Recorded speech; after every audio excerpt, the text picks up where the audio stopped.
My study was the direct and indirect effects of social support on youth physical activity behavior. It was published in 2014 in the Pediatric Exercise Science Journal. Was conducted by Silva, Lott, and Welk. So the issue here is human health is a social matter, not just an individual matter.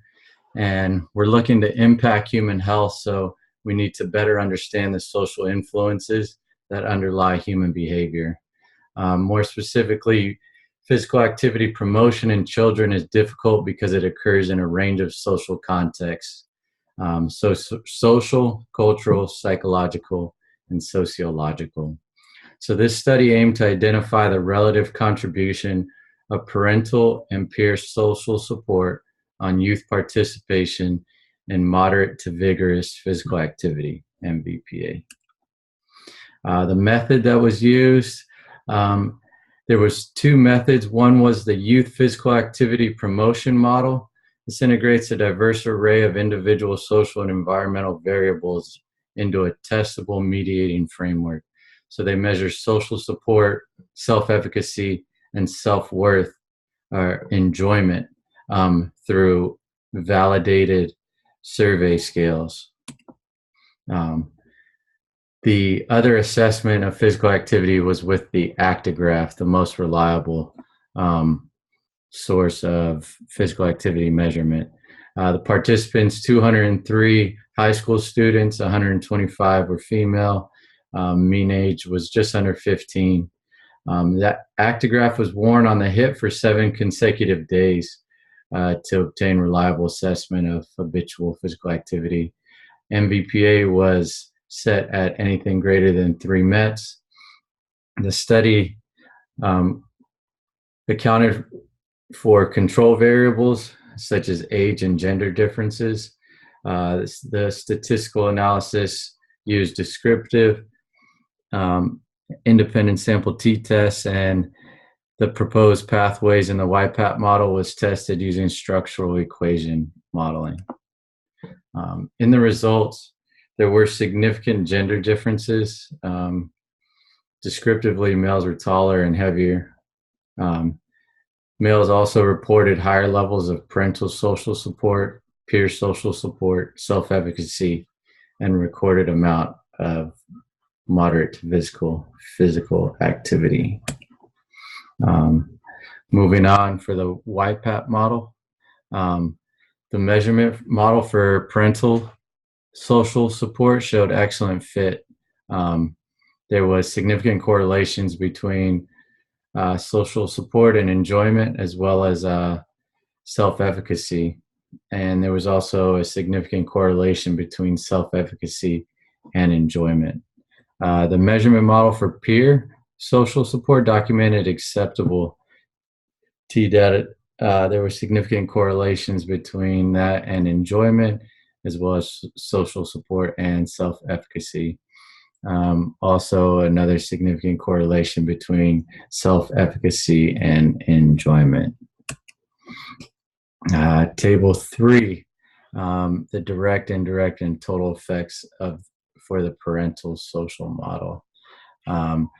Approximately 83% of the total effect is direct and 17% is indirect in terms of the influence of parental social support on moderate to vigorous physical activity. On the flip side, 63% of the total effect is direct and 37% is indirect in terms of the influence of peer social support on moderate to vigorous physical activity.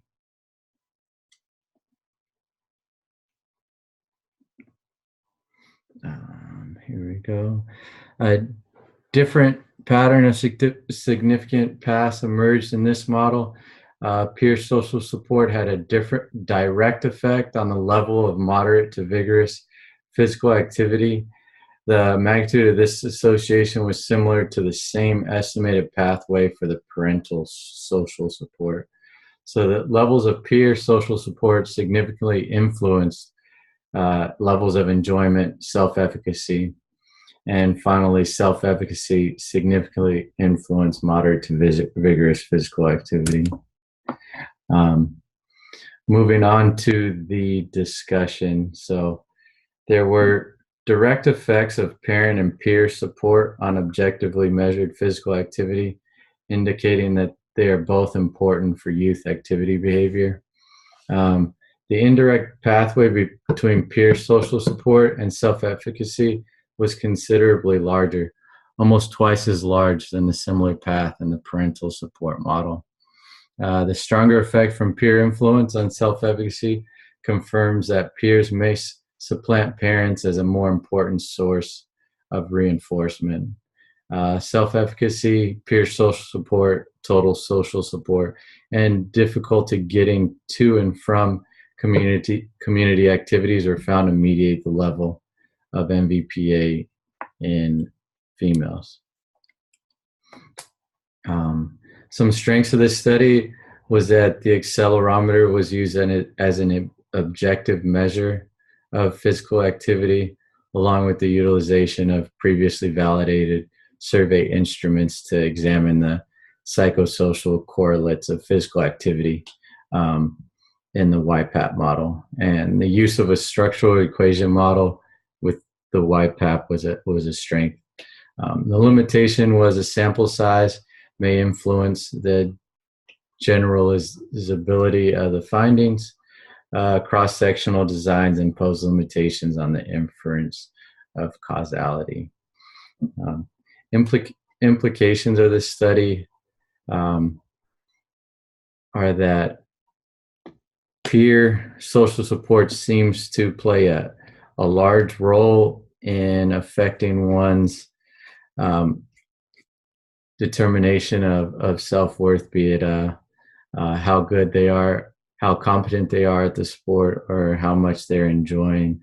I think that really brings to light for health practitioners or physical activity practitioners the idea of designing curriculum that involves peer-to-peer interaction and positive peer-to-peer interaction, because moving forward in a healthy lifestyle, with this study in mind, would really stress the idea of positive peer-to-peer interaction in physical activity settings, would play a huge role in the continuation of health and fitness activity in one's daily life. Also, parents may focus on getting their kids into positive environments where their children are able to be physically active with other kids, versus being the type of parent we see where they're hovering over their child and they're the one telling them good job, because that's not really what this study is telling us. This study is telling us that when a peer is reinforcing your self-efficacy and you start enjoying the environment from the peer-to-peer interaction, you will be more likely to continue being physically active. And another implication was the decreased social support in females. I think the intervention there needs to be to increase that social support from the parent side, and that may get females into more environments where there's positive peer-to-peer interaction for physical activity. Thanks for listening.